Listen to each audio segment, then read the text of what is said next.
আসসালামু আলাইকুম রহমতুল্লাহি ওয়া বারাকাতুহু।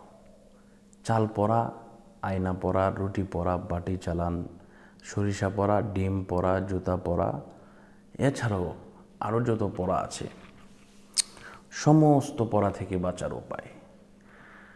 আসলে আমরা শয়তানের ধোকায় পড়ে অনেক কিছু করে ফেলি, কিন্তু আল্লাহ পাক রব্বুল আলামিন কিন্তু মাফ করেন।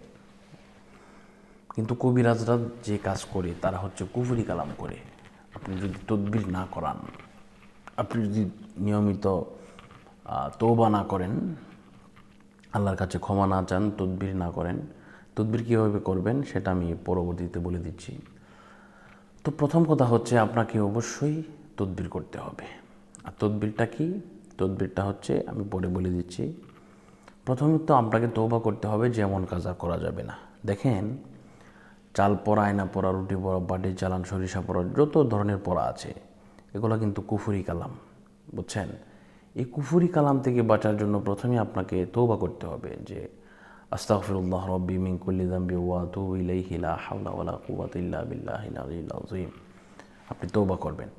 তওবা করার পরে আপনি অবশ্যই আপনাকে যে কাজটা করতে হবে, তদবিরের জন্য চেষ্টা করতে হবে। তদবির কি? তদবির আপনারা বুঝবেন না, ইনশাল্লাহ ফোন দিলে তদবির করে দেবো। এটা 3 দিনের জন্য করা হয়, আবার 40 দিনের জন্য করা হয়।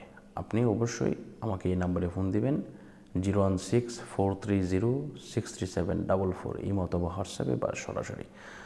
আপনাদেরকে বলছি 100% কাজ হবে। আপনাকে কোনো কুফরি কালাম বা কোনো ধরনের জাদুটোনা কোনো কিছুই আপনাকে কোনো কিছু করতে পারবে না। ইনশাল্লাহ এমন পরামর্শ দেব আপনাকে, এমনভাবে করে দেব।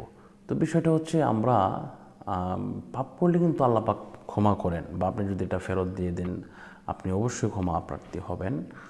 তবে আপনাকে এই সমস্ত পড়া থেকে, চাল পড়া, আয়না পড়া, রুটি পড়া, বাটি চালান থেকে বাঁচার জন্য অবশ্যই আপনাকে তদবির করতে হবে।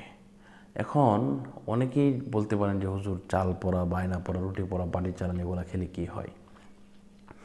শুনেন, কুফরি কালাম এমন একটা বিষয়, বিভিন্ন ধরনের বিভিন্ন কিছু হতে পারে।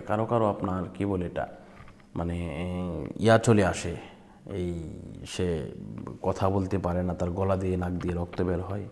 আবার অনেকেই বিভিন্ন ধরনের কষ্ট হয়, সে কোনো কিছু করতে পারে না। তার আবার অনেকেই মারা পর্যন্ত যায়, বুঝতে পারছেন? মানে এমন হয়ে যায় যে তার জীবন নাশ হয়ে যায়। তো এই বিষয়গুলো আমাদেরকে খেয়াল রাখতে হবে ইনশাল্লাহ। তো আপনাদেরকে বলছি, যদি যোগাযোগ করেন ইনশাল্লাহ নাম্বারে ফোন দিবেন, ইমো বা হোয়াটসঅ্যাপে যোগাযোগ করবেন। তো আজকের মতো এই পর্যন্তই। সকলের সুস্বাস্থ্য কামনা করছি, বিদায় নিচ্ছি। আসসালামু আলাইকুম রহমতুল্লাহ।